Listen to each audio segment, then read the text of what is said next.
자, 그렇다면 이제 거의 막바지에 다다르게 됐는데요. 이제 마지막 단위 환산, 그 다음에 기체 농도 환산만 보시면 되겠습니다.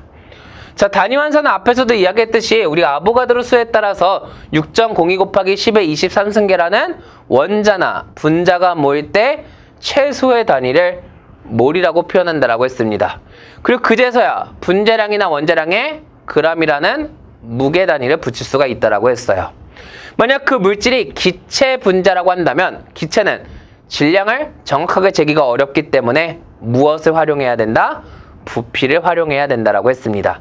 그리고 그 부피는 0도씨 1기압이라는 표준 상태를 기준으로 할 때 22.4라고 말씀을 드렸어요. 그렇지만 각각들을 단순하게 여기서만 고정할 필요가 없어요. 모두 1000배를 키울 수도 있고 1000배를 작게 할 수도 있는 거예요. 몰보다 1000배를 크게 하는 접두사 킬로 붙일 수가 있습니다. 우린 그러면 1km몰이라고 할 거예요. 등호가 성립되려면 모두 다 1000배씩 커져야 되겠죠. g은 킬로그램. 근데 얘는 갑자기 왜 세제곱미터일까요? 우리는 알다시피 리터를 1000배 크게 하면 킬로리터. 킬로리터는 세제곱이라고도 쓰니까요. 1000배를 작게 할 수도 있습니다. 그럼 앞에 밀리를 붙이면 되겠네요. 1밀리몰, 22.4ml, 그 다음에 분자량, 원자량에 미리그램을 붙인 것들은 등호가 성립될 수 있다.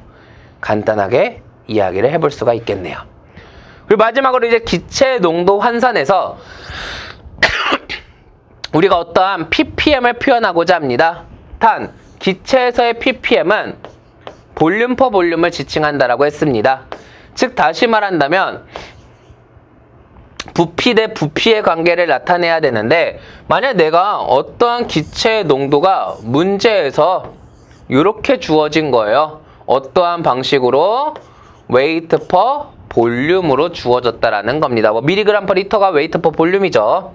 그럼 나는 이 방법을 볼륨 퍼 볼륨으로 바꾸고 싶은 거예요. 그러면 여기서 중요한 관점을 알아야 될 것이 바로 뭐가 되느냐? 분모는 바꿀 필요 없다라는 거. 볼륨 똑같으니까. 단순하게 웨이트를 볼륨으로 바꾸면 되죠. 바로 웨이트를 볼륨으로 바꾸자라는 겁니다. 이때 사용하는 것이 이 단위 환산 기초 베이스예요. 우리가 모든 기체가는 아무 조건 없으면 아보가드로 수만큼은 존재한다라는 가정이 들어갑니다. 그렇다면 그 조건을 가정했을 때 모든 기체는 다 1몰을 가지고 있다라고 한다면 당연히 그 기체의 분자량을 기체 부피 22.4를 통해서 나눠주면 볼륨 퍼 볼륨만 남게 되겠죠. 그래서 이러한 방법으로서 표현하는 것을 기체 농도 환산이라고 하고 반대는 뒤집어주기만 하면 됩니다. 그래서 어렵지 않게 여러분들이 이해하는데 충분히 가능할 거라고 생각을 하고 있습니다. 자, 근데 우리 공무원을 할 때는 이 정도만 사실 기억을 해야 되는 게 아니라 간단한 수학 계산식만 나오면 좋아요. 하지만 세상은 그렇게 호락호락하지 않을 수도 있게 되겠죠. 그러다 보니까 여러분들이 어떠한 계산을 조금 더 쉽게 하기 위해서 기억을 해주셔야 될 간단한 환산은 알아두셔야 됩니다. 그래서 기본적으로 우리가 계산기를 못 쓰기 때문에 우리 공학에서는 상형대수를 통한 계산을 좀 이루어져야 되는 경우가 많아요. 상형대수라는 걸 우리는 흔히 로그값 계산이라고도 많이 쓰게 되는데 이 로그값 계산에서 외워두셔야 될 값이 4가지가 있습니다. 이 4가지만 외워둔다라고 한다면 나머지 계산은 충분히 빠르게 하실 수가 있게 돼요. 그리고 이것을 외웠다라는 가정하에서 앞으로의 모든 계산을 저랑 진행을 해볼 수가 있을 것 같습니다. 가장 기본적인 첫 번째가 로그 2예요. 로그 2 계산기로 눌러보시게 된다면 0.301 나옵니다. 우리 이제 계산기 못 들고 가니까 이런 정도는 외우고 가셔야 돼요. 그 다음이 로그 3입니다. 로그 3은 0.477입니다. 로그 4는 뭐 사실 외울 필요는 없어요. 왜? 로그 4라는 것을 어떻게 본다면 로그 2 곱하기 2와 같죠. 이것을 상용대수로 자르게 된다면 로그 2 플러스 로그 2와 같습니다.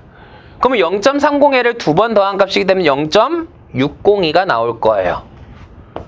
근데 너무 작은 계산값은 이렇게 쉽게 계산할 수 있지만 만약 4의 배수로서 나온 단위들이 있다면 그 4의 배수로서 나온 단위를 굳이 2의 배수로 한 번 더 나눌 필요는 없잖아요. 그렇기 때문에 이러한 로그 4까지도 외워두시면 좋고요. 마지막 한 가지 로그 5까지 외워두셔야 됩니다. 로그 5는 0.699라는 값을 가지게 돼요. 그래서 이런 상용대수 4가지 값들은 기본적으로 알고 계셔야 환경공학에서 다루게 되는 로그를 이용한 계산을 여러분들이 쉽게 해결하실 수가 있게 됩니다.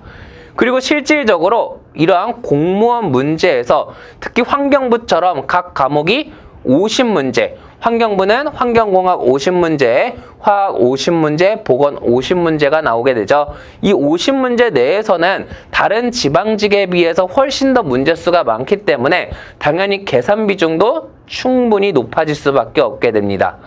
그러다 보니까 이러한 문제에서 가끔 가다가 이제 로그 계산이 나올 수가 있기 때문에 여러분들이 이러한 4가지의 로그 계산 값들은 꼭 외워두시는 것을 추천을 드리겠습니다. 그래서 이번 시간 여기서 마무리하도록 하겠습니다. 수고하셨습니다.